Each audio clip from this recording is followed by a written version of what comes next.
Bonjour, bonjour, bonjour, bonsoir. Bon, je suis toujours dans les temps, les 46. Voilà, je vous laisse arriver.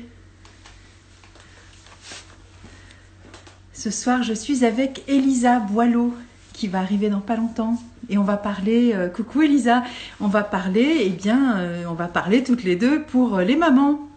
Donc, écoute Elisa, je te fais venir quand tu veux, quand tu me fais la demande.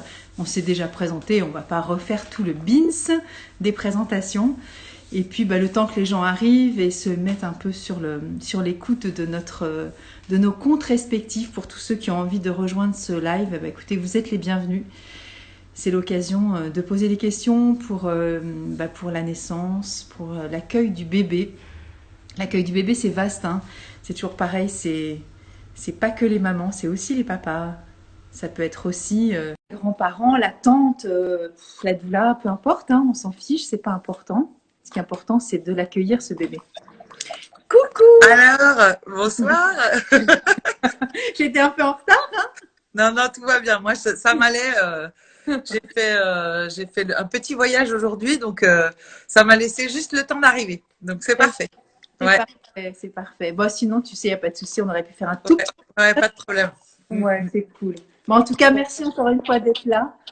Je suis ravie de pouvoir participer encore à ce live avec toi. On va, je pense, pas mal profiter de ces moments. Déjà pour, on va dire, donner des informations aux parents, hein, clairement, pour pouvoir leur laisser la possibilité de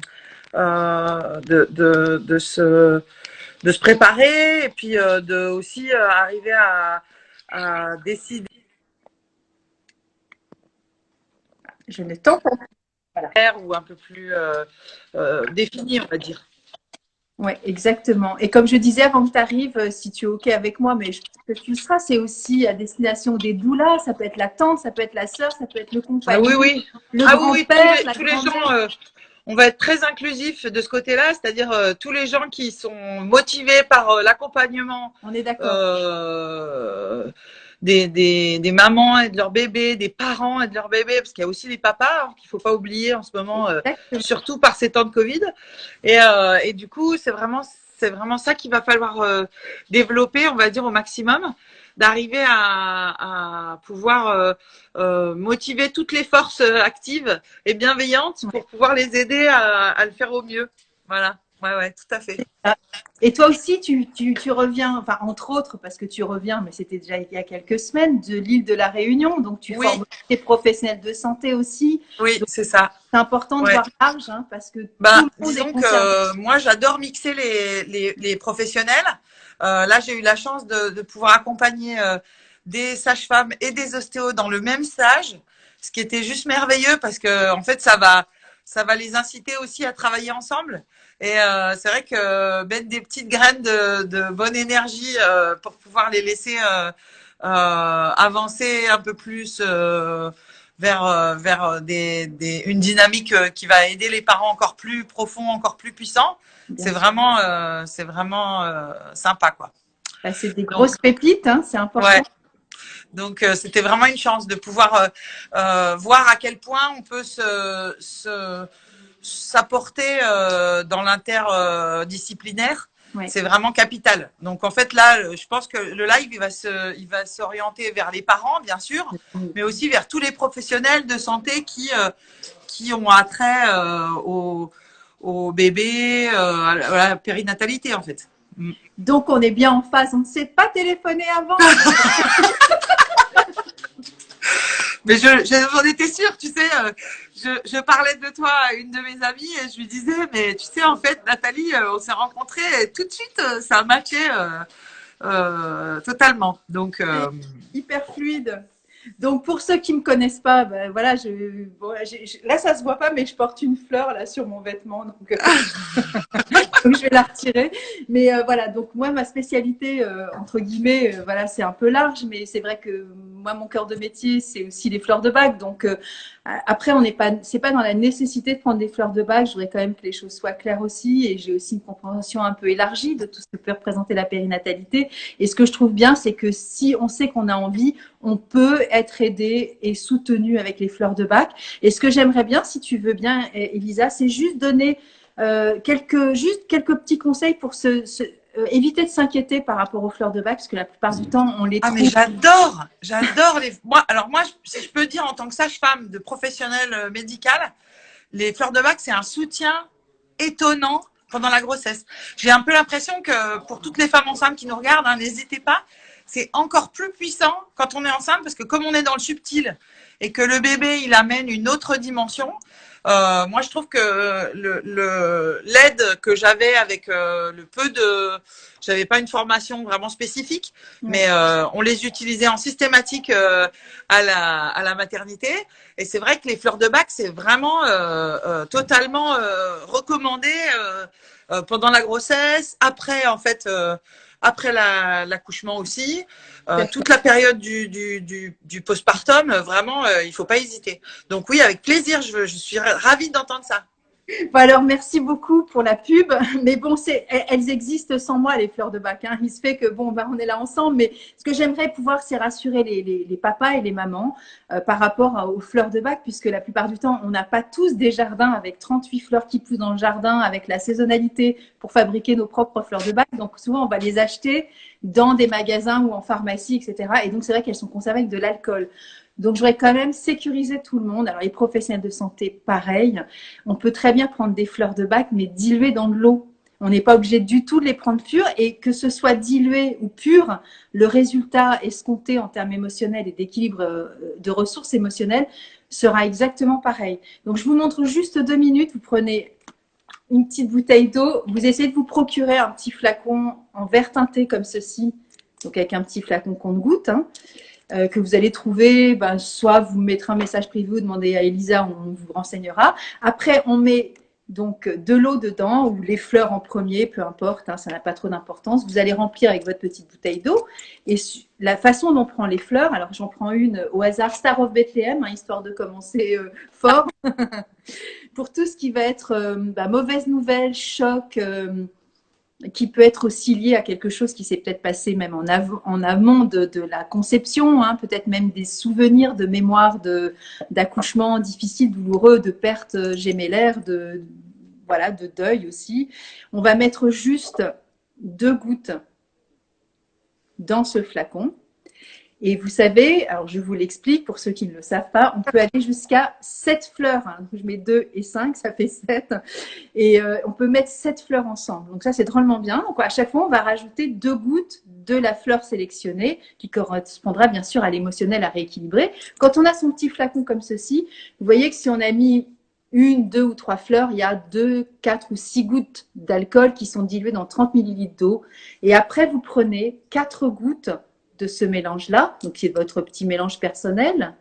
Voilà, 4 gouttes, 4 fois dans la journée, ou plus si besoin, jusqu'à ce que l'état d'équilibre émotionnel, selon vos propres critères, puisse être atteint. Donc, vous voyez qu'il n'y a pas de problème, entre guillemets, avec la quantité d'alcool à l'intérieur.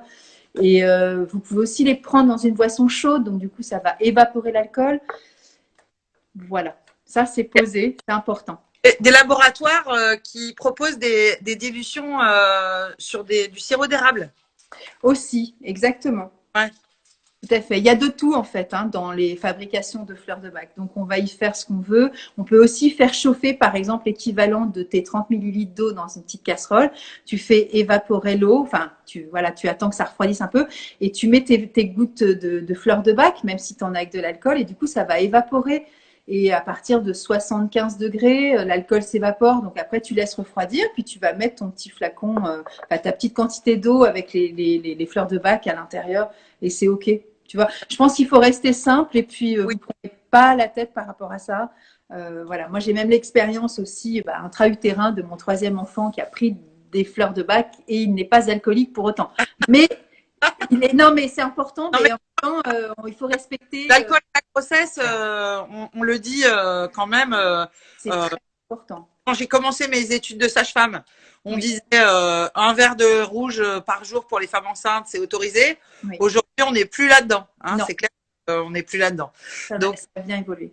Et on n'est pas dans les fleurs de bac, on est d'accord. Oui, exact. Et le but des fleurs de bac, c'est pas de prendre un flacon de 20 millilitres dans la bouche comme ça, tu vois. Donc, tout va bien. Voilà. Bon, après, voilà, posez-nous des questions en message privé si vous avez besoin ensuite. Mais donc, ça, c'est posé. Maintenant, on peut avancer sur le reste. Et justement, par rapport à l'accouchement et aux peurs de l'accouchement, toi, tu dirais que tu conseillerais quoi en termes pour les femmes qui, je parle, là, j'ai une petite patiente qui est justement à La Réunion et qui à J-6 avant. Donc là, elle est dans les starting blocks pour pouvoir lui permettre de vraiment arriver à passer le cap et à rester dans son lâcher prise. Tu lui dirais quoi? Alors, j'ai déjà évoqué Star of Bethlehem, hein, qui est la fleur de tout ce qui peut être choc. Alors, je ne connais pas l'histoire de ta petite patiente qui est à l'île de la Réunion. Est-ce qu'il y a des antécédents qui fait que ça pourrait éventuellement anticiper sur cette peur-là à J-6, à moins que ce soit sa première grossesse? La première grossesse, c'est juste pour permettre de faciliter le passage. Voilà. Alors là, ça va être plutôt Mimulus à ce moment-là. C'est la fleur des peurs, mais identifiées. Voilà, c'est la peur, on va dire, basique de j'ai peur. Voilà. Et si ça passe sur un degré supérieur, il y a Rock Rose, là qui est vraiment pareil, une fleur jaune, mais qui est de l'hélianthème. Et alors, moi, je donnerais ce type-là, c'est-à-dire, mais carrément avoir du rescue avec soi, parce que pour le coup, tu vois, c'est indiqué. Ouais, c'est le truc clé en main qui va vraiment passer le cap de tout et un peu n'importe quoi au niveau tu vois, de ce passage-là. Et quelque chose que je peux dire aussi par rapport au fait de prendre des fleurs de bac ou du rescue, si vous avez une baignoire, vous pouvez aussi prendre un bain et vous immerger en mettant 10 gouttes de la fleur nécessaire, hein, ou du rescue. À ce moment-là, ça va permettre de détendre la maman et de bénéficier aussi des fleurs de bac par voie de capillarité, on va dire, mais c'est une façon aussi de prendre les fleurs de bac et de se détendre avant. Ouais, super. Et puis même pour le bébé, je pense que ça doit être hyper confortable aussi de pouvoir bénéficier de cette dilution-là dans le bain. Exactement. Super. Merci pour ces précisions. Et c'est vrai que c'est un sujet qui est très, très... enfin, c'est une question que les mamans se posent directement. Hein. Comment ça se passe par rapport aux fleurs de bac? C'est vrai que c'est important de le signaler. Voilà. Oui, c'est important parce qu'il y a beaucoup de nébuleuses. Hein, et puis, vraiment, le but, c'est de simplifier au maximum les choses. C'est très simple. Hein, donc, voilà. Le but, en fait, pour moi, c'est ce que par rapport au taux d'alcool dont on a pu parler tout à l'heure, qui est quand même très résiduel, mais qui est présent, on ne va pas non plus être dans le déni. Hein. Ce qui me semble le plus important, et je ne sais pas si je l'avais dit, mais pour mon 3e enfant, on a un plein après-midi, un 11 septembre 2001, je pense que c'est une date que tout le monde a à peu près plus ou moins en mémoire. C'était les 2 tours du World Trade Center qui s'effondraient. J'étais enceinte de 5 mois et demi, je crois, 5-6 mois. Je me suis pas posé la question de savoir s'il fallait que je fasse une dilution. J'ai pris mon flacon et j'ai pas arrêté de prendre des fleurs. Et mon émotionnel en tant que maman qui avait aussi 2 autres enfants que je devais aller chercher à l'école, c'est vraiment littéralement abaissé, mais de façon considérable. Donc c'est toujours pareil, il faut avoir du discernement sur qu'est-ce que je fais et comment et pourquoi. Et il y a des moments où c'est plus important de rééquilibrer l'émotionnel de la maman, quoi qu'il advienne en fait. Hein. Je pense que sur le plan physiologique, c'est une telle décharge que ça a vraiment des effets délétères sur le bébé. Donc, si on peut, autant que faire se peut, retrouver cet état d'équilibre. Voilà. Après, des fois, on fait aussi comme on est avec ce qu'on a et on n'a pas toujours tout sur soi. C'est ça. Et ça se fait quand même. Donc, mais c'est quand même des bons réflexes. Moi, je sais que à la maternité, j'avais toujours mon tube de rescue dans mon sac et on l'utilisait beaucoup parce que pendant le. Mais ouais, c'est ça. Et aussi bien enfin, moi, je l'utilisais plus en gouttes. En salle d'accouchement et en postpartum aussi pour le baby blues, pour les difficultés d'allaitement, pour la sensation d'être un petit peu perdu. C'est clair que non vraiment il y a pas photo. Et là, je te le montre en crème aussi. J'y ai pensé tout à l'heure. Bon, des fois, j'y pense, des fois, j'y pense pas. Mais la crème, c'est aussi un bon moyen de pas prendre d'alcool et de pouvoir se passer, tu vois, soit sur le ventre, à l'endroit des contractions ou de la douleur, ou sur le bassin, sur le visage, sur le plexus solaire. Et ça va permettre d'avoir les mêmes effets, sauf que c'est cutané, c'est de la crème. Ok, ça marche. Voilà. Super. Donc, comment tu voulais qu'on aborde l'accueil du bébé? Écoute, c'est entre tes mains. Qu'est-ce qu'on pourrait donner comme conseil pour cet accueil dans ces circonstances-là? Alors, c'est quand même particulier. Moi, ce que j'encouragerais les couples à mettre en place, c'est éventuellement tout ce qu'on a autour du projet de naissance déjà. Hein, le fait de pouvoir préparer en l'avance en couple pour pouvoir vraiment se donner des objectifs, on va dire, principaux. C'est-à-dire qu'il va falloir forcément, s'il y a des choses qui vont être, on va dire, articulées de différentes façons en fonction des centres et en fonction de comment les parents ont choisi d'accompagner leur bébé. C'est clair que ça va être vraiment important de pouvoir avoir ce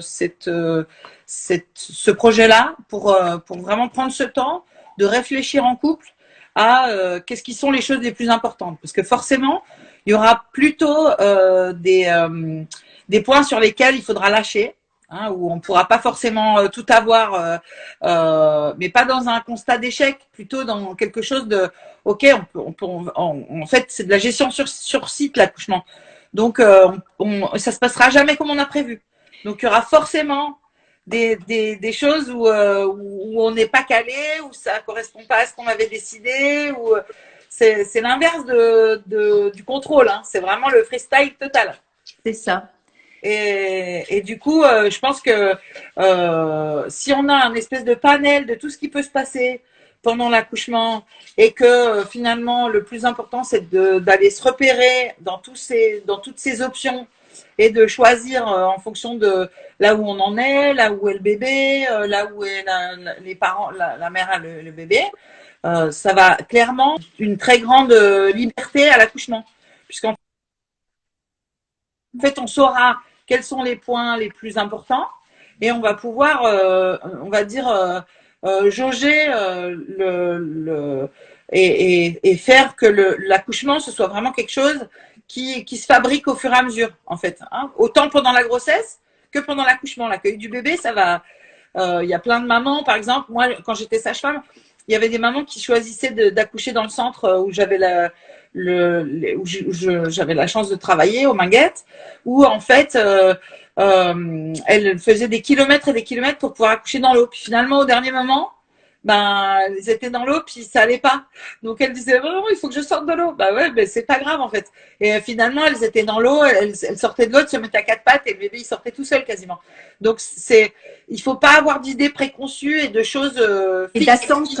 Voilà. Exactement. Et pas avoir d'attente. Et du coup, si on en a après, ça peut créer justement des chocs successifs. Des frustrations, des chocs, des regrets, des remords. Des regrets, exactement. De la culpabilité aussi, en disant j'ai pas été une bonne maman, je m'étais programmé ça finalement. Du chagrin, ou ouais, c'est ça. Et Star of Bethlehem, ça peut aussi participer au chagrin, tu vois, de la tristesse, etc. Et puis, alors évidemment. Ou peut-être tout ce qui est peur de ne pas y arriver aussi. Alors, de la dévalorisation, du manque de confiance, de la crainte aussi d'être nul par rapport aux capacités. Souvent, ce qui revient, tu vois, c'est j'ai peur de ne pas être une bonne maman. Ça, alors que... Exactement. L'ARCH, c'est L-A-R-C-H. C'est de la dévalorisation et de ce sentiment d'être moins à la hauteur que certaines autres. Ouais, c'est ça. Des fois, on peut aussi se comparer avec un ancien accouchement. Tu vois ce que je veux dire? Une attente qui n'est pas la même. Et du coup, ça va télescoper dans le cerveau et ça va créer des attentes et des tensions qui sont hors réalité en fait. C'est pas réaliste. Tout à fait. Je peux pas dire que ce projet de naissance, comme tu le dis, ne peut pas être entre guillemets attendu, élaboré, checké. Voilà. En fait, la vie est autrement quelquefois. Et ces propositions-là, des fois, il faut être plus souple. sur l'acceptation de ce qui vient. Et je proposerais peut-être la fleur walnut, qui est la fleur du noyer, pour justement rester focus sur la naissance, mais pas de se laisser aussi, tu vois, trop absorber par tous ces bouleversements et qui vont que ça peut aussi avoir une incidence interne sur l'état interne en fait. Tout à fait. Ouais. Et c'est clair que on va dire que la capacité qu'on a de projeter ce dont on rêve et en même temps de le vivre, ça va être une autre aventure en fait. Il y a deux aventures qui vont se superposer et le résultat va être forcément magique. Mais cette capacité qu'on peut avoir à, on va dire, il y a une petite coupure. De l'ordre à la fois de lâcher prise. Répète. C'est à la fois de l'ordre du lâcher prise. C'est à la fois de l'ordre du lâcher prise et à la fois de l'ordre de savoir rester dans le focus. Mais c'est tout un art de pouvoir faire les deux à la fois en fait. En fait, c'est ça, c'est accueillir ce qui est, mais ne pas perdre de vue non plus l'objectif pour pouvoir monopoliser ou mobiliser toutes les ressources nécessaires. Parce que, in fine, qu'est-ce que c'est? C'est quand même laisser sortir le bébé et se détendre au maximum et accueillir tous les impondérables. C'est-à-dire les impondérables, ça peut être aussi, le compagnon n'est pas disponible à l'instant où je perds les os, où j'ai besoin de me rendre. Il n'est juste pas là, quoi. Ouais, c'est ça. Et des fois, ça, tu peux pas le pré-programmer, même si tu sais que, des fois, c'est pas comme ça. Donc, voilà. Après, il peut y avoir aussi beaucoup, tu sais, de projections qui sont au niveau du cerveau, qui sont pas non plus ancrées dans cette notion de cœur aussi, tu vois. Et ça envahit trop l'esprit. Donc ça, c'est. En fait, il y a des mamans qui sont très très préparées, mais intellectuellement, c'est exactement, c'est ça que tu décris. Des fois, on voit les mamans, elles ont tellement envie de tout bien faire comme il faut, qu'elles ont fait 10 milliards de préparations, et en fait, tout est là, mais rien n'est connecté vraiment. Donc en fait, l'art, ça va être d'aller vraiment trouver des gens autour de vous. Des bons thérapeutes qui vont vous aider à traverser ce que vous pouvez pas voir, parce que souvent l'accouchement c'est la maïotique, c'est d'aller révéler les choses qui sont cachées à l'intérieur de nous, que ce soit des bébés, des idées, des peurs, pour finalement trouver notre potentiel créateur, qu'il soit pour les enfants ou pour autre chose. Et pour moi, c'est vraiment ça l'essentiel, c'est d'arriver à donner la confiance aux gens pour qu'ils puissent trouver leur accueil à eux, de ce couple-là, avec cet enfant-là, ou à l'instant T. Et ça, c'est du bonheur.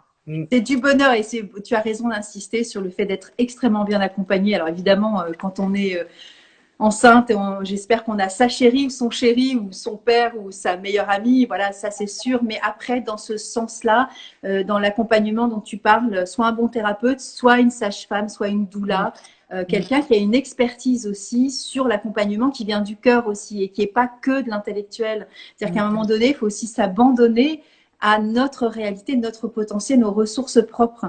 Et on peut pas tout border, c'est pas possible, quoi. Et pourtant, il faut aussi bien préparer certaines choses. Mais quand le bébé arrive de façon prématurée, par exemple, eh bien, nous n'étions pas préparés nécessairement à l'accueil de ce bébé qui décide lui-même d'arriver à cette date précise. Et là, ça peut chambouler pas mal de conceptions que nous avons déjà préconçues et qui bloquent beaucoup de choses finalement. Et ce que tu as évoqué là, par exemple, sur cette quête de perfection, entre guillemets, tu vois, de ce niveau de tout checker, tout contrôler pour être peut-être la maman parfaite ou le papa parfait, eh bien ça, c'est plutôt Rockwater, c'est de l'eau de roche, et qui nous parle de cette dureté qu'on a aussi vis-à-vis de nous-mêmes, c'est-à-dire que dans cette quête de tout vouloir contrôler pour pouvoir avoir la naissance parfaite ou l'accouchement parfait, la naissance pour notre enfant et notre accouchement, c'est vraiment compliqué, quoi. Et ça laisse pas la part justement à la souplesse, pas à la fantaisie, mais il y a des moments où il faut aussi avoir un peu d'humour aussi sur ce que la spontanéité, c'est la vie en fait. Le changement, le mouvement. En ostéopathie, on dit le mouvement, c'est essentiel à la vie. Donc tout ce qui se fige, finalement, c'est jamais bon signe dans le corps. Donc, dans la vie en général et dans son esprit, c'est aussi ça qui va nous permettre d'avoir des neurones qui vont connecter, qui vont être toujours dans l'apprentissage et qui vont nous aider aussi à nous renouveler dans nos pensées, dans nos comportements. Et c'est ça qui fait l'évolution. Donc, ça, c'est vraiment important. Après, ce que je voulais vraiment cibler par rapport à justement ce projet de naissance pour ce soir, c'était vraiment quelques points pour vraiment aider les parents à y voir un peu clair, oui, et aussi les professionnels de santé par rapport à ce qu'on peut être amené à proposer dans les maternités ou dans certains centres. Il y a des, on va dire, des basiques qu'il va falloir vraiment poser comme il faut tranquillement avec les professionnels de santé qui vous accompagnent pour pouvoir vraiment être au plus juste de qui vous êtes vous aujourd'hui. Donc il y avait, je voulais parler de l'usage d'ocytocine de synthèse, donc le syntocinon qu'on propose ou qu'on va, on va dire, souvent inclure dans un protocole, notamment pendant les déclenchements, souvent, mais aussi pendant les accouchements qui se passent bien des fois. On peut être amené à avoir un usage de cytocine qui va être un peu protocolisé et pas forcément toujours nécessaire. Donc en fait, moi ce que je conseille aux parents, c'est vraiment de toujours évoquer ça avec la sage-femme ou le gynéco avec qui pouvoir vraiment comprendre pourquoi on fait les choses. Tout est entendable, mais simplement c'est dommage d'intervenir quand tout va bien. Donc quitte à faire, le plus important ça va être voilà, est-ce qu'on peut changer de position aussi pour l'accouchement, se mettre à quatre pattes, se mettre sur le côté, se mettre même debout. Moi j'ai plein de patientes qui ont accouché debout, un peu penchées sur la table avec les genoux pliés, mais voilà, où on les maintenait avec le papa pendant les efforts poussés. Et en fait, elles accouchaient vraiment. La sage-femme était accroupie pour accueillir le bébé et la maman était debout. Et dans la physiologie de comment moi je peux sentir mon corps et où est-ce que c'est le mieux pour moi de faire avancer la tête du bébé, en fait, plus elle va être dans une position qui va lui convenir, plus ça va être efficace et non traumatisant en fait. Parce que c'est vrai que si elle est dans quelque chose où elle sent pas vraiment sa dynamique et son on va dire si elle sent pas du tout sa posture, son ressenti intérieur, s'il y a trop de choses à l'extérieur qui viennent la distraire, ou la parasiter, voilà, qui parasite, merci. Elle va pas pouvoir être connectée avec vraiment son ressenti et ce qui va lui permettre vraiment de choisir la meilleure option. Alors j'ai une question, Elisa, parce que oui, en t'entendant, tout ce que tu dis est parfaitement juste et dans ce projet, c'est magnifique. Mais imaginons que tu sois dans un environnement hospitalier ou voilà, avec des conceptions différentes, avec un cadre qui est posé, qui est différent. Quel est le choix aussi des parents par rapport à ça? Est-ce qu'il y a justement une posture de fermeté par rapport à cet environnement en disant voilà, c'est moi qui pose un acte et qui décide, ou est-ce que je vais en retrait choisir un plan B? Comment ça se passe? Alors moi je trouve que la chose la plus importante, c'est au départ, quand on choisit le centre pour aller on va dire faire là où on va accueillir son bébé, vraiment quand on choisit le centre d'accouchement, ça va être capital de se renseigner un minimum sur les options de cet endroit. C'est-à-dire que c'est clair que plus le centre il est orienté physiologique, plus ça va être intéressant de pouvoir poser les choses avec les professionnels de santé. Mais c'est clair qu'il y a quand même beaucoup plus de professionnels de santé aujourd'hui qui vont proposer des accouchements à quatre pattes. Je pense que Il y a Bernadette de Gasquet qui est passée quand même dans plein d'endroits pour pouvoir amener la physiologie et le concept biomécanique de l'accouchement.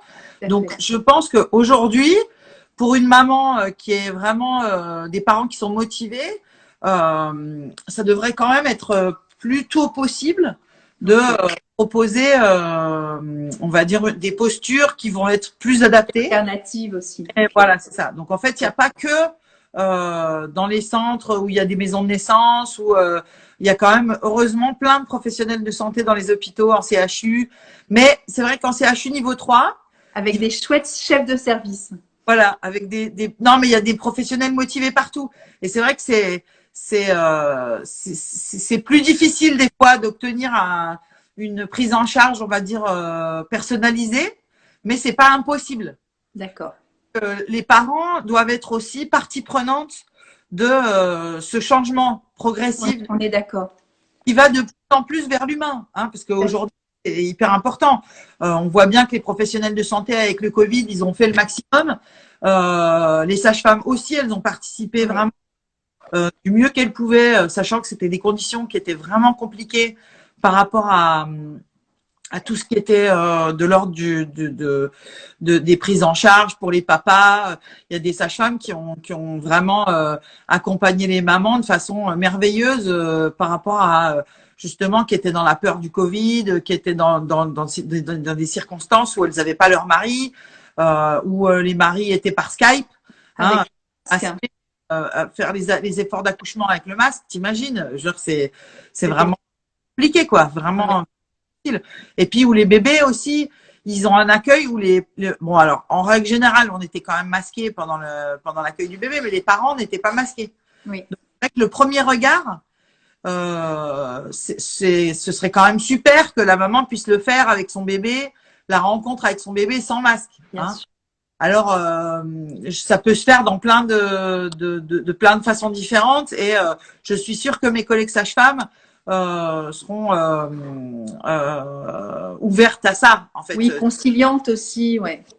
Sachant que quand les parents se retrouvent tout seuls dans la salle d'accouchement, ils peuvent enlever leur masque et faire connaître leur bébé pour toutes les reconnaissances et appartenance et tout ça. C'est vraiment important pour les enfants qui puissent se développer dans un contexte affectif sécurisant, en fait. Même si je dois bien dire qu'aujourd'hui, les enfants, ils sont surprenants, parce que même avec les masques, ils arrivent à faire des réponses à nos sourires. Genre, j'en avais un hier au cabinet, il était étonnant, quoi, parce qu'il faisait des sourires de fou, alors que j'avais le masque et ils sentent tout, quoi. Donc, il paraît que les yeux, c'est le reflet de l'âme, donc on n'a pas besoin de voir le du visage, tu vois. Enfin, je dis on n'a pas besoin, c'est une façon de parler, hein. Ouais, c'est clair. Donc, alors, du coup, je voulais évoquer cette fleur, tu vois, Centauri. La fleur Centauri, c'est celle où justement on a des fois besoin de s'affirmer, tu vois, et pas de se laisser, entre guillemets, écraser pour un pouvoir, ou de le faire pour faire plaisir au staff, ou je ne sais pas, au gynécologue-obstétricien. C'est-à-dire que c'est pas parce qu'on va accoucher qu'on doit donner son corps à la science. On est d'accord. Hein? C'est-à-dire qu'à un moment donné, il n'y a que la femme qui doit décider à l'intérieur d'elle que c'est le moment. C'est ça. À un moment donné, elles vont être seules face à leur choix. Et c'est vraiment capital. Et pour ça, tu as raison, cette fleur-là, je pense qu'elle va être vraiment bénéfique. Je ne sais pas si vous allez voir l'orthographe, parce que c'est à l'envers, mais Centauri, ça s'écrit alors, vous pensez à Cendrillon. Vous voyez, la serpillière, hein, elle est en train de balayer, elle se laisse un peu avoir aussi, hein, parce qu'en fait, Centauri, comme Bach l'a décrit, c'est vraiment la personne qui est très gentille, douce, serviable, qui veut toujours faire plaisir. Et la femme enceinte en fin de grossesse, elle est gavée de ses hormones, et c'est beau, elle est dans son petit bond de bisounours. C'est ça. Centauri, ça va lui permettre de vraiment à respecter son projet de naissance, justement. Exactement. Et c'est elle qui a les rênes, c'est elle qui décide, et elle va être plus ferme aussi sur comment elle doit aussi se positionner, comme tu dis. Et elle n'est pas instrumentalisée, c'est elle qui a le pouvoir. Hein. La grossesse, ça va aussi fragiliser un petit peu son émotionnel. Bien donc, je pense que cette fleur-là, elle va renforcer ce côté, on va dire, non, non, j'ai cru que tu parlais. Elle va venir renforcer ce côté fragile où des fois elles sont un peu perdues. C'est-à-dire que être fragile, ça va pour être à la rencontre de son bébé, mais être perdu, c'est trop. Donc c'est vrai que ça peut être vraiment vraiment bénéfique pour ça, ouais. Super. Ok. L'autre chose que je voulais aborder aussi, c'est donc le pot à pot. Hein, c'est clair que le contact avec la maman et le papa. Alors souvent, comme tu dis, on va évoquer aussi des choses qui sont inattendues, à savoir il y a l'accouchement normal où la maman prend le bébé sur elle, mais il y a aussi par exemple le temps où la maman a une césarienne. On décide de la césarienne et En fait, quand je t'entends plus, tu m'entends Elisa, plus? mais des fois c'est peut-être parce que tu reçois un petit quelque chose, c'est pas ça, parce que j'ai l'impression que ça fait une micro coupure à chaque fois. Tu reçois pas un petit texto, quelque chose? Désolée. Non, c'est pas ta faute. Ah ouais. Mais du coup, j'essayais de comprendre. Mais je pense que c'est comme ça aussi de mon côté. Ouais. Si je reçois quelque chose, voilà. Maintenant, j'ai compris. D'accord. Donc, évidemment, la césarienne, quand ça arrive, le pot à pot. Moi, je propose au papa de prendre le bébé en pot à pot Ok. tout le temps où la maman va sortir du bloc. Puisque en fait, des fois, on met les bébés un peu en couveuse et ensuite, on va probablement les habiller et les mettre sur le ventre de la maman. Moi, je propose vraiment aux mamans pour c'est pas tout à fait une consolation, mais on va dire que c'est un petit bonus en disant, bah voilà, si le bébé, il a fait 2 heures de pot à pot sur son papa et que quand toi, tu remontes du bloc, il fait 2 heures de pot à pot sur toi, ça fait 2 fois plus qu'en salle d'accouchement avec un accouchement normal. Donc, c'est le petit bonus si on arrive à faire ça. Et c'est clair que c'est pas du tout un problème pour c'est pas du tout un problème pour les bébés parce qu'ils vont se réchauffer très très bien en pot à pot. Hein. Donc, on les met à poil directement sur la peau avec un petit carré de soie bio si on peut et ou une couverture en laine polaire ou en laine douce que la grand-mère a tricoté et clairement ils ont chaud chaud chaud chaud chaud et il y a rien besoin de rajouter à ça et souvent ça permet aux mamans de se réconforter en fait, de savoir que pendant tout le temps où elle remonte du bloc et où elle est surveillée, où on est obligé de bien faire les choses correctement, et ben effectivement de laisser la maman se dire qu'elle a pensé à son bébé sur la peau de son homme. Je pense que c'est le meilleur des cadeaux qu'on puisse On est lui. d'accord. C'est très sécurisant. Ouais, tout à fait. Et l'autre point que je voulais aborder aussi pour ce soir, c'est la question du clampage tardif. Ok. Tu as déjà entendu parler de ça, le clampage tardif? Oui, j'en ai entendu parler, oui. Donc, en fait, on propose aux parents aujourd'hui de demander à l'équipe de pouvoir attendre que le cordon arrête de battre. Ce qui me paraît très très important parce que les premières bonnes hormones que le bébé va recevoir, c'est les hormones qui passent par le cordon de sa maman. Et que les échanges qui vont se faire quand le bébé va être contre sa maman et que sa maman va enfin lâcher toutes ses peurs, se dire que ça y est, elle a réussi, être dans ce bonheur intense. En termes d'ocytocine, c'est le plus gros flush d'ocytocine qu'une maman elle aura jamais. Donc en fait, c'est vraiment, ça permet l'ancrage et l'attachement profond d'une maman avec son enfant. Ben, et donc, tu vois, Paloma, elle me l'a fait ça à chaque fois. C'était naturel. Et la délivrance du placenta, c'était super cool après, tu vois. Et tout de suite, le pot à pot direct avec le bébé au sein. Il n'y a pas d'urgence, en fait. Après, c'est un système qui fait qu'on doit se dépêcher. Mais dans la réalité, il n'y a pas d'urgence physiologique.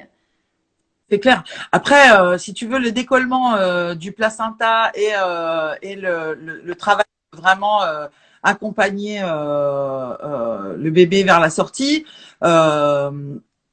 c'est toujours une étape qui est quand même importante pour les sages-femmes. Tu vois, ce moment-là où on sait que le bébé va être dehors et qu'il va falloir vraiment veiller c'est quand même le plus gros risque de l'accouchement, l'hémorragie de la délivrance. Et du coup, ça va être vraiment important de pouvoir être bien au clair avec tout ce qui se passe pour pouvoir prévenir le risque, pour pouvoir. Mais souvent, la panique ou le stress est contre-productif puisque finalement, pour éviter une hémorragie de la démence, il faut plutôt de l'ocytocine que de l'adrénaline. Donc, en fait, l'ocytocine, on sait comment on la produit. Hein. On va travailler sur le contact, le regard, Pour l'amour. L'amour, tout simplement. Bonjour mon amour, c'est la première chose quand même. Puis le bébé qui dit voilà bonjour aux parents, enfin c'est la base quoi. Donc voilà, si on peut laisser ça, proposer aux parents de laisser le clampage tardif pour pouvoir bénéficier pour le bébé de toutes les bonnes hormones de sa maman et de l'aider à entrer plus en douceur dans la vie, puisque finalement, plus il va être, on va dire, accompagné vers la sortie. C'est comme si le cordon, ça continue à accompagner un peu ses premiers instants de vie. Et en attendant qu'il arrive à trouver le sein, finalement, le lien, il est en continu et il s'arrête pas, quoi. Magnifique. Ça me rappelle des souvenirs exceptionnels. Je vois les yeux qui pétillent. C'est un moment de grâce. Ouais. Quand on a c'est vraiment, c'est un cadeau. Hein. Enfin voilà, après c'est l'histoire de chacun. Ça, hein. On va vivre l'expérience qu'on a à expérimenter. Il n'y a pas de bien ni de mal. Hein. Il ne faut pas porter de jugement par rapport à cette naissance qui arrive et cet accueil, parce qu'il y a tellement d'histoires autour de tout ça. C'est propre vraiment à chacun. Il faut vraiment l'accueillir avec amour aussi, parce que c'est aussi notre cadeau. L'histoire de ces deux individus qui se rencontrent aussi, avec bien sûr le papa, mais quand même il y a cette sortie qui est particulière, avec aussi l'accueil de cette sage-femme qui sera ici. Donc il y a vraiment quelque chose de très très singulier et ça marquera à vie chacun. Donc et quel que soit ce qui est, voilà. Et c'est pour ça que le penser après, avec des fleurs de bac, l'accompagner, le chérir, l'assimiler, l'accepter. Le guérir.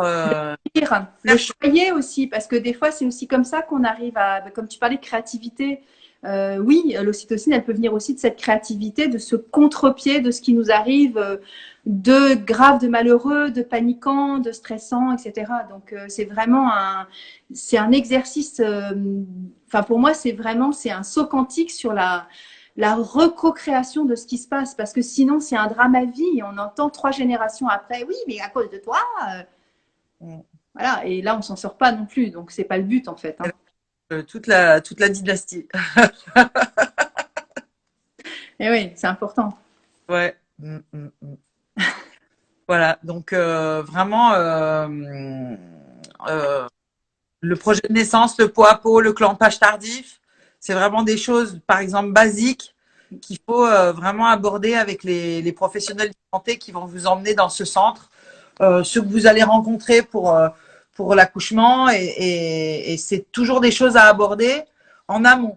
Hein, parce que en fait, plus vous aurez d'informations sur comment ça se passe, plus vous pourrez vous préparer et être vraiment dans la dynamique qui vous convient d'être.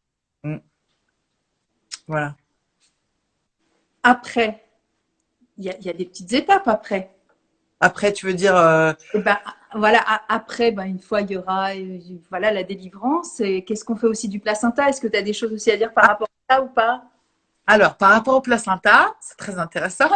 Oui, moi, ce que je propose souvent, c'est de récupérer une partie du placenta dans un petit boudrier. Vous demandez à la sage-femme qu'elle vous mette un petit bout de cotylédon, donc de l'intérieur du placenta, un petit bout de cordon. Et en fait, vous mettez ça dans de la vodka. Alors, le mieux, c'est encore d'avoir un petit flacon en verre et de mettre de la vodka, de préparer de la vodka dedans. En verre teinté, c'est de préférence. Hein, et de faire une trituration de placenta avec alors normalement, il faudrait essayer de le diluer, cette trituration-là, pour pouvoir faire une dilution. Cette dilution homéopathique, elle elle va permettre de traiter tous les petits maux du bébé et de la maman jusqu'à la fin de l'adolescence. Donc, en fait, ça va être le remède ultime du bébé, de l'enfant et de l'adolescent. Dès qu'il va y avoir d'une fièvre, toutes les maladies infantiles aussi, hein. Des maladies infantiles, mais aussi tous les chocs, tous les passages, tous les traumatismes. Ça va lui donner vraiment sa ressource profonde. Complètement. Et le fait de reprendre sa dilution placenta, ça va vraiment être chouette. Alors moi, Paloma, elle me l'avait fait faire pour mon fils aîné. Après, pour ma fille, on n'avait plus le droit, alors qu'elle l'avait déjà fait, je crois, c'était en Suisse ou il me semble que c'était en Suisse qu'elle avait fait à l'époque. Et après, pour mon dernier, donc j'ai pu le refaire. Et alors, il faut quand même le dire, je pense que tu seras d'accord avec moi, c'est ce qu'elle m'avait dit, que si justement, il me reste encore de la teinture mère, voilà, de l'extrait placentaire de mon fils aîné et de Louis aussi, le dernier. On peut, si on n'en a pas pour un autre enfant, récupérer quand même pour le donner à l'autre enfant. Parce que de toute façon, c'est le même utérus, hein, donc voilà, c'est le même nid. Donc, on peut aussi refaire des dilutions. Et je me rappelle, à l'époque, il y avait, je crois que c'était 30, 15, 12, 7 ou 5 CH. Et après, enfin, en doses globules. Et après, j'avais des doses granules aussi à donner en. Et aussi la recette de la dilution de la teinture mère sur Internet. Vous trouvez sur des blogs. Alors, le mieux, c'est encore d'avoir quelqu'un qui peut vous faire la dilution, soit. Mais normalement, en pharmacie, il n'y a plus de possibilité de le faire avec les prélèvements humains, quoi. On ne fait plus de dilution homopathique. Donc voilà, il faut le faire. Mécanothérapie. Voilà, c'est ça. Et du coup, c'est clair que, on va dire en première intention, si on peut avoir le remède de choix, ce sera placenta. C'est ça. Mais s'il y a d'autres choses, je pense que pour les bébés aussi, moi j'avais tendance à donner, quand je voyais que le bébé était un peu stressé ou qu'il a une grosse peur, je donnais aussi pas mal de rescue aux mamans pour pouvoir, quand elles allaitent, pour pouvoir traiter le bébé par le lait maternel avec le rescue de maman, quoi. On est d'accord. Et du rescue dilué de préférence, toujours pareil dans le. Ou alors il y a du rescue, comme tu le disais, sans alcool aussi, donc il n'y a pas de souci. Et évidemment, par l'allaitement, ça fonctionne parfaitement bien pour le bébé. Et pareil, on peut aussi donner un bain avec le bébé, avec des fleurs de bac à l'intérieur. Ah ouais, tu vois, j'avais jamais fait à ça. Et s'il y a eu des naissances un peu traumatisantes, tu vois, ou même des petits après, voilà, il n'y a pas que la naissance, mais bon, c'était quand même le sujet du jour. Et du coup, oui, on peut aussi lui donner un bain avec quelques gouttes, évidemment, diluées dans son bain, mais ce sera aussi du réconfort pour lui, quoi. Ouais, tout à fait. Ouais, non, mais c'est une bonne idée. Déjà, le bain, ça va le calmer, mais les fleurs de bac, c'est une très bonne idée. C'est clair. Super. Alors, est-ce qu'il y a des questions? Parce que moi, je ne vois pas de questions. Je n'ai pas le sentiment que les gens parlent, à part le jeu de mots là, sur Rescue qui m'a fait rire tout à l'heure. Je ne sais plus ce qu'elle a dit, mais elle m'a fait trop rire. Oui, elle avait dit qu'elle avait entendu Grescu. Ouais. Non, elle n'est pas du Grescu. C'est du Rescue. Je ne sais pas si on voit bien là. Non, on ne voit pas. Si, mais on le voit à l'envers. Voilà, R-E-S-C-U-E. Donc, par rapport à l'accueil du bébé, moi j'ai envie de dire que de toute façon, il a besoin que de l'amour de ses parents, le bébé à l'arrivée. Il n'y a pas besoin de prévoir des choses compliquées, à la limite une écharpe de portage. Oui. Et vraiment l'amour, le cododo, la proximité, tout ce qui va permettre la sécurité. Va permettre ensuite au bébé de trouver son indépendance et son autonomie. Donc, quand on véhicule l'inverse un peu, en disant si on l'habitue trop à avoir quelqu'un toujours avec lui à son service, finalement, ils seront jamais autonomes. Mais c'est pas vrai, hein. Bien évidemment. C'est bête. Il va pouvoir. Oui, mais si tu veux, des fois, on entend des choses. Mais ça, j'en ai entendu aussi. Hein. Et oui, il ne faut pas porter trop longtemps parce qu'il va s'habituer. Et puis le petit biberon, quand même, au cas où si vous craquez. Mais non, je veux craquer. Moi, je veux allaiter mon enfant. Donc, non, il n'est pas question de craquer. Donc, après, c'est aussi des injonctions. C'est pour ça que Santori, dans ces moments-là, tu vois, ça peut être aussi de la fermeté en disant stop, on arrête tout. Je sais ce que j'ai à faire. Et de ne pas se laisser aussi embringuer par aussi de la. Voilà, des croyances aussi qui sont perpétuées et qui sont. Alors, toutes les péricultrices ne sont pas comme ça, toutes les infirmières, toutes les aides-soignantes. Tout, encore heureux, hein, je ne vais pas faire de généralité, mais ça existe encore.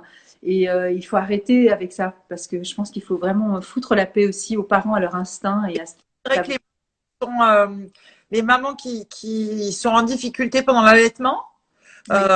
et qui aimeraient bien, mais qui des fois sont un peu découragées par la douleur ou par la fatigue, tu donnerais quoi, toi, comme fleur?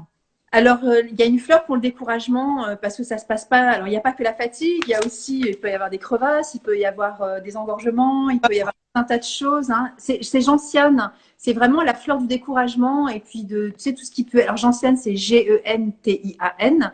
C'est vraiment tout ce qui va polluer la maman dans son énergie, parce qu'elle va être très négative, parce que ça ne se déroule pas comme elle le souhaite. Il y a des embûches, il y a des étapes. C'est pas youpiland, quoi. Il y a des moments c'est youpiland pour certains bébés et certains voilà allaitements, et il y a des moments pour certains autres ça ne se passe pas comme ça.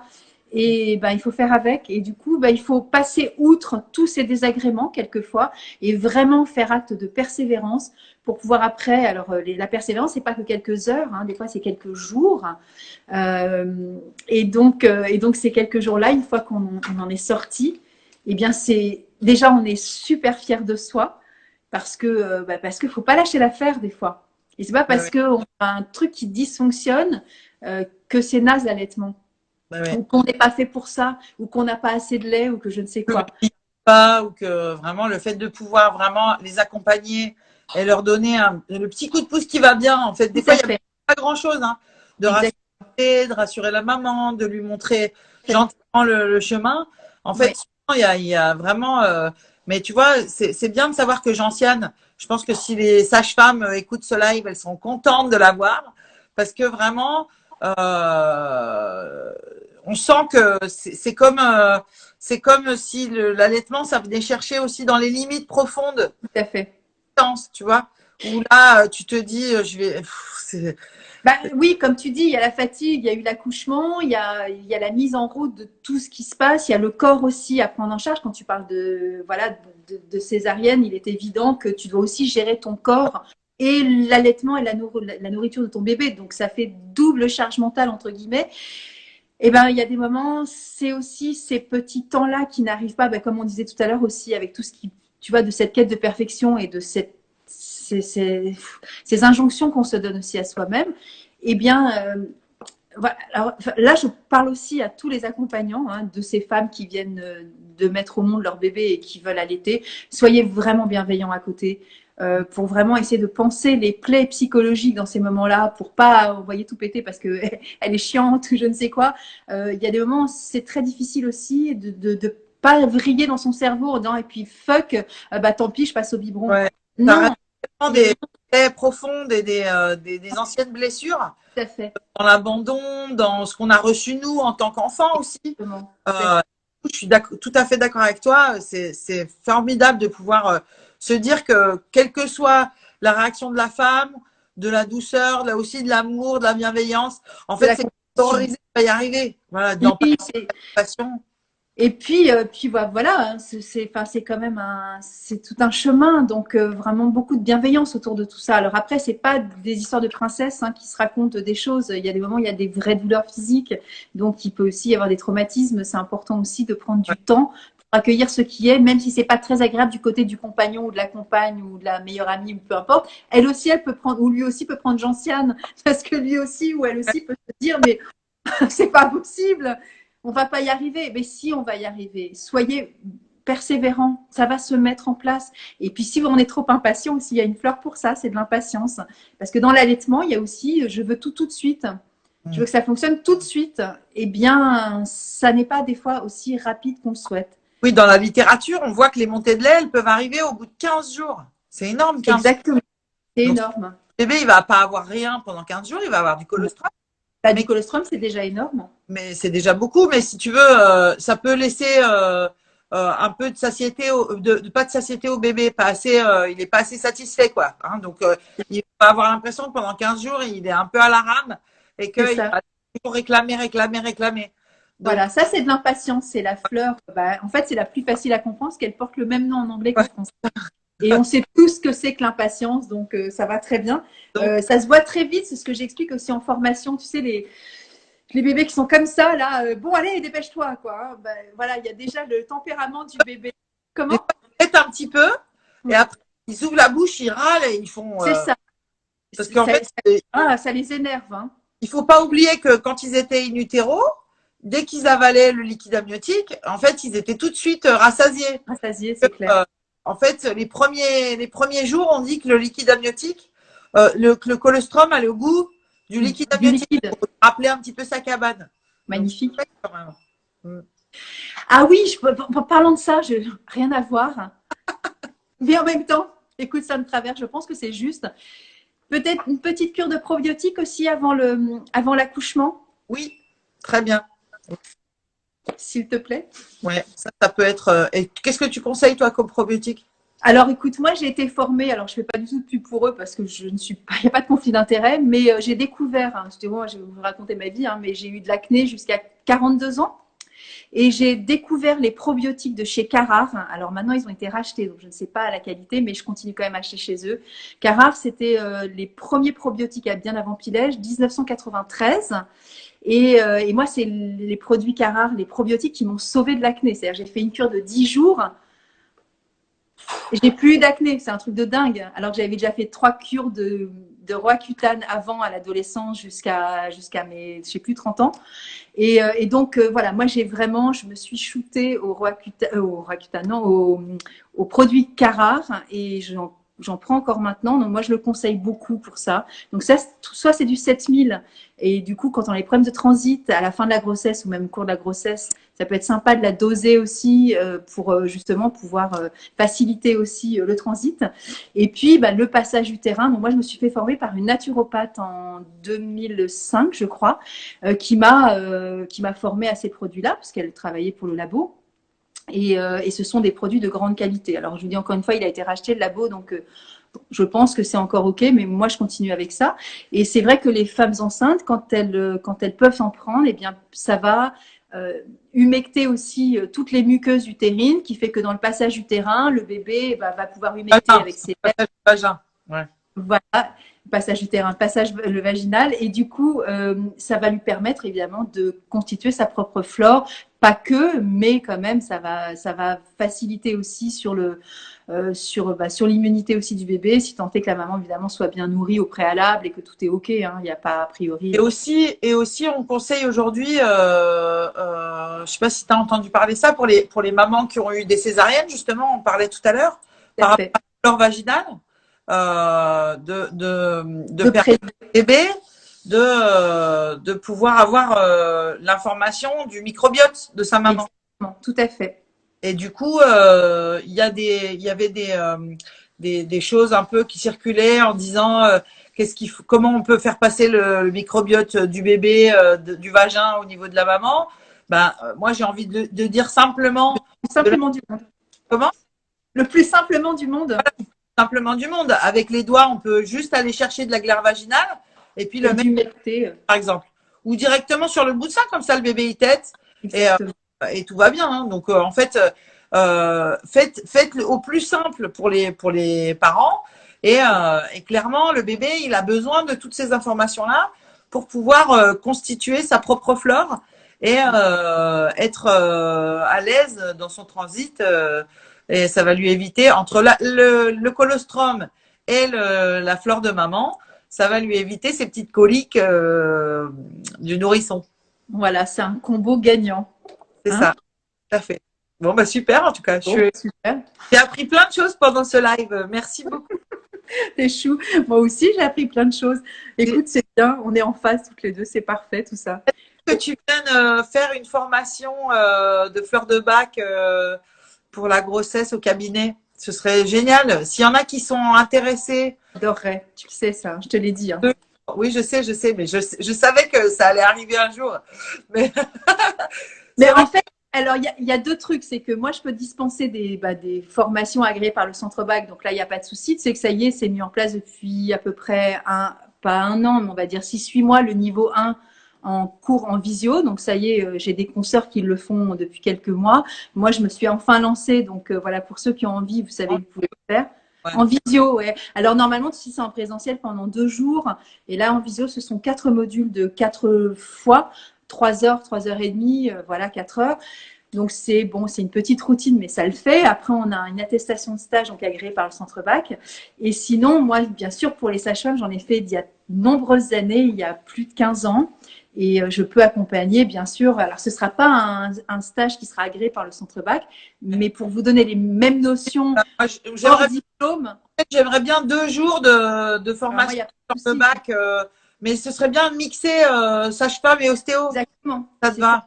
Voilà, exactement. Donc moi, il faudrait que je fasse des exercices en lien aussi avec la problématique du jour, parce que c'est ça qui est le plus intéressant. Voilà. C'est de l'adapter à votre corps de métier, tu vois. Il y a des besoins et ont besoin des mamans et des bébés et des papas. Exactement. Mais on va le mettre en place. Il n'y a pas de souci. Voilà, que des bonnes nouvelles. Voilà, exactement. Je suis ravie de pouvoir participer à ce live. Merci encore de m'inviter, c'est trop génial. Merci d'être là. C'est un vrai bonheur parce que tu es un puits de sagesse, teinté de science. Mais oui, mais bon, tu vois, voilà, c'est ton métier, donc c'est magnifique. La double casquette, c'est vrai que ça, ouais, c'est assez clair et net sur les faits. C'est-à-dire que j'ai à la fois l'effet de la salle d'accouchement et à la fois l'effet du long terme sur l'enfant, puisque j'ai la chance aujourd'hui de suivre des bébés que j'ai pu accompagner en salle d'accouchement. Donc, c'est vrai que c'est génial de pouvoir. C'est vraiment génial. Et c'est hyper complet du coup, parce que c'est avant, pendant, après. Et on sait qu'une sage-femme n'est pas que pendant la période de la grossesse. Hein, voilà, c'est important de le savoir. On a tendance à l'oublier. Encore plus, il y a encore plus de suivi pour les femmes avec les sages-femmes pour la vie finalement. Exactement. On a vraiment tendance à l'oublier, mais c'est vraiment important de savoir que on peut vraiment être accompagné sur du très très long terme. Hein. Et donc, tu as un côté aussi doula, tu vois, c'est ça que j'adore chez toi. C'est la mama universelle, quoi. Donc, c'est trop bien. Moi, j'apprends plein de trucs à chaque fois. Je suis ravie. Mais on en fera des fois. Oui, avec vous. À bientôt. À bientôt. Gros bisous et merci tous d'avoir été là. Merci. Au revoir. Au revoir.